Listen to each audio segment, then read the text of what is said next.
A londra, un mamífero vertebrado pertencente á familia dos mustélidos, coas seguintes características. Mide entre 60 e 80 centímetros, ten o rabo moi longo e pesa entre 7 e 12 kilos e é macho e a femia un pouco menos. Pode vivir ata 15 anos e aos 18 meses xa se pode considerar especie adulta. A pelaxe é de cor marrón, ten membranas natatorias nas patas.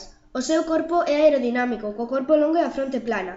Tamén ten orellas pequenas e cabeza fina. O seu rabo é aplanado na base e apuntada no extremo. Cada alondra femia produce unha única camada ao ano, con unha ou dúas crías. O parto prodúcese en calquer momento do ano. As sontriñas son cegas ao nacer, pero abrirán os ollos 4 ou 5 semanas despois e mamarán durante 10. O normal é que estén 30 segundos mergulladas, pero teñen capacidade de aguantar ata 4 minutos. Sempre caza contra a corrente e ataca as presas por debaixo. Anteriormente falábamos da súa alimentación, pero quen se alimenta dela?